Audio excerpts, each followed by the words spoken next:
Over the past 3 years, some American cities have been falling apart faster than anyone expected. Businesses left, people followed. And what's left behind is rising crime, dying downtowns, and budgets stretched to the breaking point. But here's the part almost no one is talking about. The cities collapsing the fastest aren't always the ones you think. Some of them were considered up and coming not long ago. In 2025, these places are becoming the first danger zones of the recession. Today, we're counting down the 10 U.S. cities most at risk of a full-scale collapse. And if you live in one of them, you'll want to see where your city lands. City number 10. Philadelphia, Pennsylvania. Philadelphia enters this list at number 10, not because it's collapsing overnight, but because the foundations that keep a major city stable are eroding faster than most people realize. Over the past decade, Philadelphia has been losing residents at a steady pace, and the people leaving aren't students or temporary workers, they're middle-class families. The kind who buy homes, pay property taxes, and keep local businesses alive. As they exit for the suburbs or other states, the city's tax base gets weaker, and that creates a domino effect. Neighborhoods that once felt safe have seen rising crime and fewer police resources. Retail corridors, especially outside Center City, are dotted with empty storefronts. Block after block of historic row homes in North and West Philly sit boarded up or partially abandoned. Even basic services like trash collection and street maintenance have fallen behind, not because the city doesn't care, but because it simply doesn't have the money or manpower. Philadelphia isn't in free fall yet. But the 2025 recession could accelerate a decline that's already in motion. And that's why Philadelphia starts our list. At number 10, a major American city moving in the wrong direction. City number 9. Cleveland, Ohio. Cleveland has been struggling for years, but what pushes it onto this list in 2025 is how quickly the city's long-term problems are converging into a single, dangerous trajectory. Population decline isn't new here. Cleveland has been losing residents for decades, but the pace has accelerated again. Entire blocks have fewer occupied homes than abandoned ones, and once dense neighborhoods now feel eerily empty. With fewer residents comes fewer businesses, fewer jobs, and a shrinking tax base that puts pressure on every city department. Cleveland's economy also remains heavily dependent on aging industries. As manufacturing continues to automate or relocate, the opportunities that once kept families here are disappearing. Young people leave for Columbus, Pittsburgh, or out of state entirely, taking future growth with them. Crime rates have risen in key neighborhoods, and police staffing levels are stretched thin. Public schools face chronic underfunding. Even basic infrastructure from water mains to roads needs billions of dollars in repairs that the city simply can't afford. Cleveland isn't collapsing tomorrow, but the conditions for a deeper decline are already firmly in place. That's why Cleveland lands at number 9, a city that's been fighting the same battles for too long and losing ground as the 2025 recession approaches. City number 8, Baltimore, Maryland. Baltimore takes the number 8 spot because its challenges are no longer isolated to specific neighborhoods, they're becoming systemic. The city has been losing population for nearly a decade, but the most alarming trend is who is leaving. Working-class families and young professionals who once represented Baltimore's future. As they move out, entire blocks of row houses have fallen into vacancy or demolition. In some neighborhoods, it's normal to see stretches of 10 or 20 abandoned homes in a row. That visual decline has a real economic cost. Businesses close, property values fall, and the city's already stretched budget gets pulled even thinner. Baltimore also faces persistent struggles with violent crime and under-resourced policing. Even as community programs expand, the perception of safety continues to decline, pushing more residents toward the suburbs. Infrastructure hasn't kept up either. Water main breaks, aging transit systems, and deteriorating public schools all create pressure the city can't fund its way out of. Baltimore is a city with enormous history and potential, but in 2025, the recession could deepen the cracks already showing. That's why Baltimore ranks at number 8, a city caught between resilience and reality, where the warning signs are no longer possible to ignore. City number 7, Memphis, Tennessee. Memphis earns the number 7 spot not because of one single crisis, but because so many of its core systems are showing strain at the same time, and each one makes the others harder to fix. What stands out most about Memphis is the widening gap between its potential and its reality. The city sits at the center of a major logistics corridor, home to FedEx and a workforce that once fueled steady growth.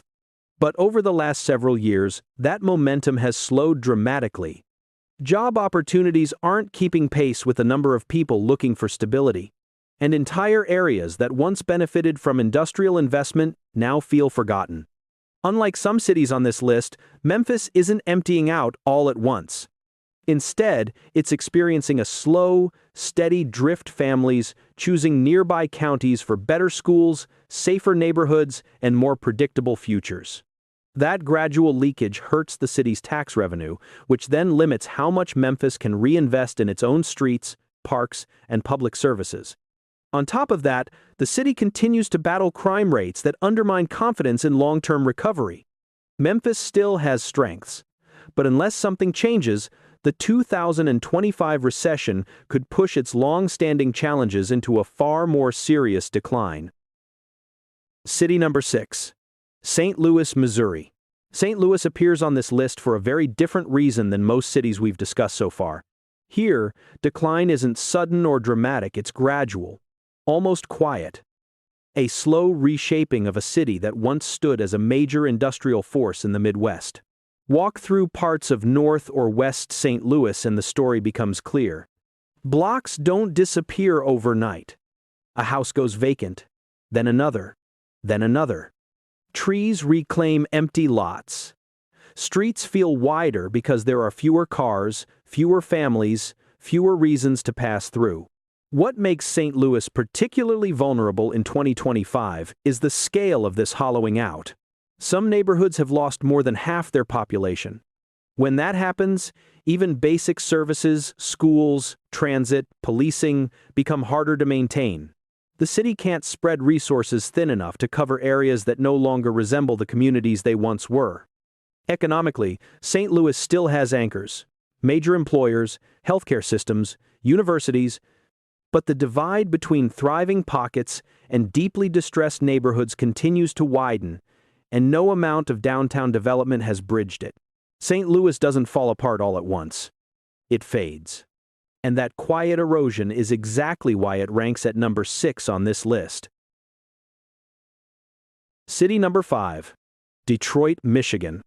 Detroit enters the list at number 5 not because of dramatic headlines, but because of long-term structural weaknesses that make the city especially exposed to a recessionary cycle.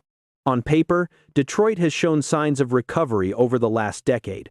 Downtown redevelopment, tech incubators, and new mobility companies were supposed to signal a turnaround. But the broader economic data tells a different story, one that's far less stable.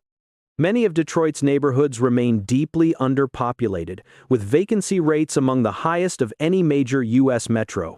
Property values in these areas remain fragile, meaning even a modest downturn could erase years of slow gains. Meanwhile, household income growth has lagged behind national averages, and inflation has taken a disproportionate toll on low and moderate income families. Employment is another pressure point. While auto manufacturing is still an anchor, the industry is in a volatile transition. Automation, EV restructuring, and global supply shifts continue to limit job growth within the city itself. The result is a recovery built on a narrow foundation, one that becomes unstable the moment broader economic conditions shift. Detroit isn't crashing, but its resilience is thinner than it appears, which is why it holds the number 5 position. City number 4. Jackson, Mississippi. If you really want to understand why Jackson ranks at number 4, you don't need charts or spreadsheets. You just have to walk a few blocks. You'll see streets patched so many times they barely resemble pavement. You'll pass homes where the front steps have started sinking into the ground and storefronts that haven't opened in years. And if you talk to the people who still call Jackson home, they'll tell you the same story. The city is trying, but it's running out of time and resources. The water crisis made national headlines, but for residents, it wasn't a one-time event. It's a sign of infrastructure that hasn't been properly funded for decades. When pipes fail, schools close. When schools close, families move. And when families move, entire neighborhoods change almost overnight. Businesses follow the same pattern. Some leave quietly. Others shut down suddenly, leaving behind empty parking lots and faded signage that feels like a reminder of better days. What makes Jackson's situation so difficult is that the decline isn't theoretical, it affects daily life in ways most Americans never have to think about. And with a recession approaching, those cracks could deepen fast. That's why Jackson sits at number 4. City number 3, New Orleans, Louisiana. New Orleans ranks at number 3 for one simple reason. The city is facing more high-risk variables than almost any other major metro in the country, and many of them are intensifying at the same time. Start with population loss. Since 2020, New Orleans has experienced one of the steepest outmigration rates in the South. Census data shows that residents aren't just moving to the suburbs, many are leaving the region entirely. That pattern is usually associated with cities struggling to provide reliable public services. And in New Orleans, the pressure points are well known. Aging infrastructure, repeated boil water advisories, a police department operating with fewer than half the officers it needs. Add to that escalating insurance premiums, in some cases doubling or tripling, which are forcing homeowners and businesses to pack up and relocate. Economically, the city relies heavily on tourism, a sector that becomes highly vulnerable during recessions. When visitor spending drops, service jobs follow, and the ripple effect hits the entire metro area. None of these issues alone would place New Orleans this high on the list. But together, they form a risk profile that's difficult to ignore. That's why New Orleans takes the number 3 position. City number 2, San Francisco, California. San Francisco takes the number 2 spot, and for good reason. The warning signs aren't subtle here. They're happening in real time, and the pace of change is accelerating. Start with the exodus. San Francisco is losing residents faster than almost any major city in America, and not just retirees or temporary workers, we're talking about high-earning professionals, the group that once defined the city's economic engine.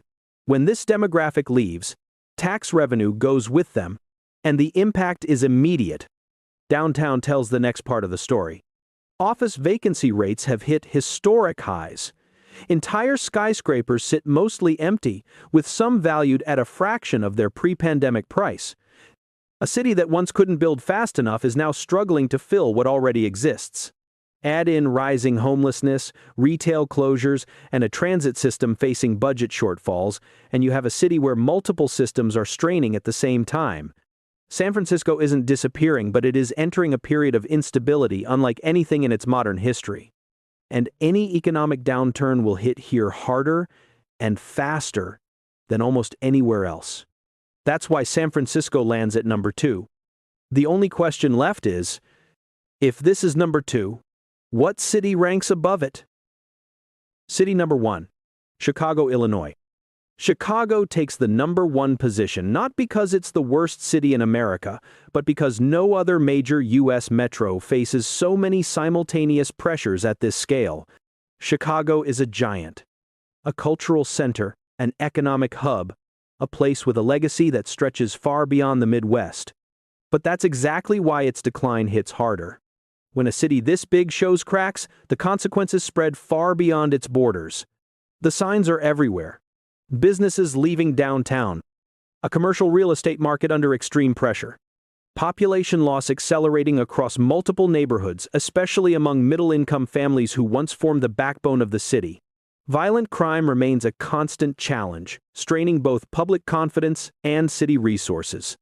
Entire police districts are stretched thin, and many residents no longer feel the sense of security they once took for granted.